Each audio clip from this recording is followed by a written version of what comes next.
All right, welcome back to the Soak Anime Podcast. I'm Torn. We have Sebastian. I'm the Taeko here. And our first topic is Avengers Endgame overhyped? Now, oh man, dude, I swear to God, I want to talk about this because I hear a lot of people saying, Avengers Endgame's overhyped. It's not worth it. Like, shut up. All right. I don't think, in my personal opinion, I do not think it is overhyped at all. I feel like it is the perfect like Marvel movie because not only does it have plot, I mean the plot's long, but you know it counts. It has a long plot, really good plot, some action, a really good like concluded ending, but what makes it even like better is it's filled with comic book filled moments from like we want as a kid, like spoilers, but I mean you should have seen it by now. Cat wielding like Mjolnir. That is a comic book like moment that we've all been waiting for a long time, and they did it so perfectly. Like them going back to the first Avengers, Dark World, like first Guardians of the Galaxy, that was like really great, and I truly believe that it's not really overhyped at all. But it's like if you don't like it, you don't like it. I mean, it's all good, but I don't think it's overhyped. I think it's perfectly worth it. Worth the 3 hours, even though I had a like freaking my flatter than goddamn pancakes, but it was great. I enjoyed the movie. Like I said, I personally do not think it's overhyped at all. Also, that's one of the movies where they had one of the best CGIs. Definitely. Yeah, I know we're talking about MCU right now. All right. It is MCU. Yeah, but I know we're talking about that. I just want to say this for all you Game of Thrones people. Them dragons look so bad when it comes to CGI, bro. Like, when I saw them dragons, I thought I was playing Skyrim. Like, I was like, is this Skyrim? Real quick. That's all I want to say. I'm just saying. Game of Thrones overhyped? Maybe.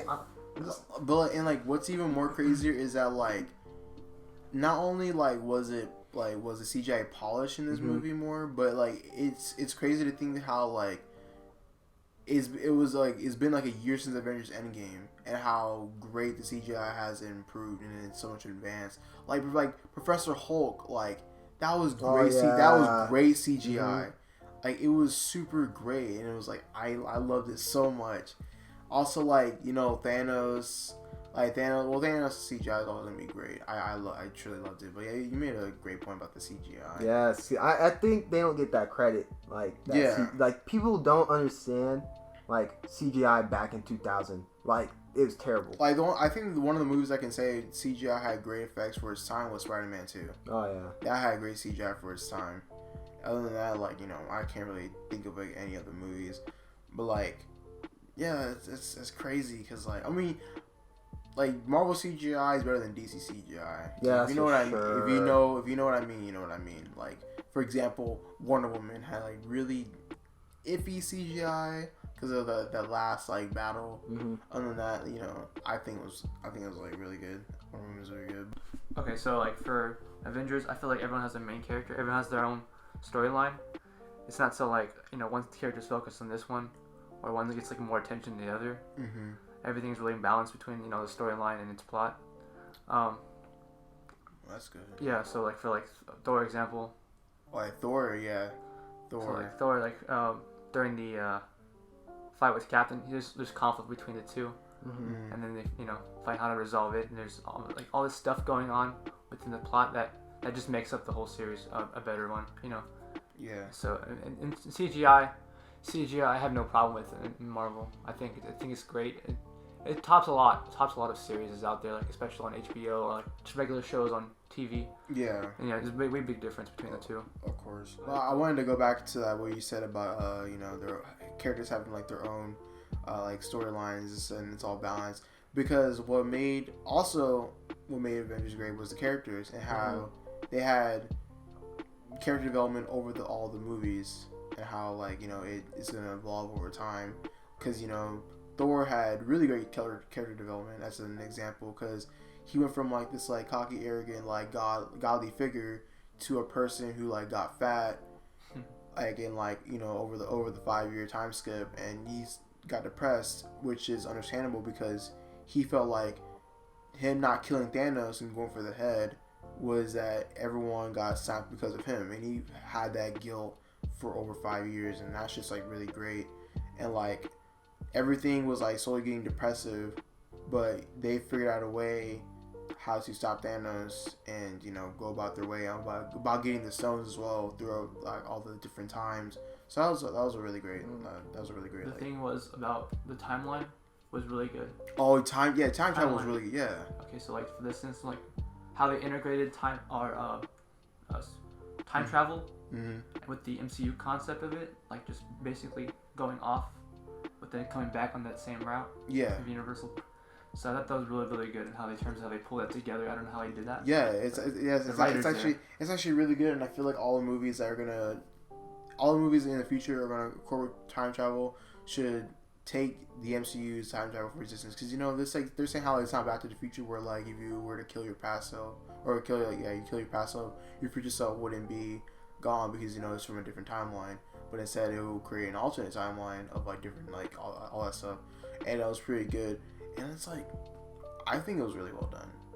I think too, like, I think people do give it credit, but I think it's like, I'm very surprised because remember when I started watching like Marvel films and stuff like that, I kind of came into like a little bit late, like because like when I started meeting you guys, that's when I started like really getting into it. And even still, like I still have a lot more to like learn and stuff. Like I'm not in there like deep. I'm more of the anime dude, but it's crazy how they selected the acting roles and they fit perfectly. Like, of course. Literally perfect. Like, I wouldn't ask for any other actor from the MCUs, all of them, to be switched out with someone else. Like, and that's the thing about, like, X-Men, is, like, I ain't trying to compare it to at all. I'm just saying, like, X-Men, some of the characters they use for acting roles are straight up. Like, if you come to me and say, I love X-Men, I'm gonna be like, I'm sad. Now, if you're talking about comics and all that, yo, the comics were dope for X-Men. Yeah. And,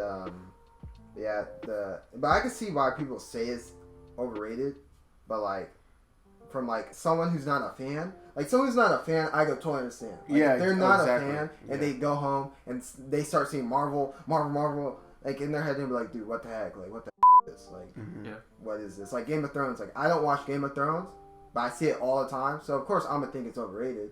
I don't care if I see it. I'm still gonna think it's overrated even if I watch it. Yeah, exactly. Like it's also like a good point as well because like I feel like of course like there's some people complaining how like like why did this happen, because like they're complaining about all this stuff for my Endgame, yet this is from going on from like 20 plus films like ago.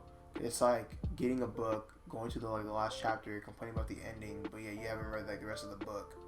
And so for like this from a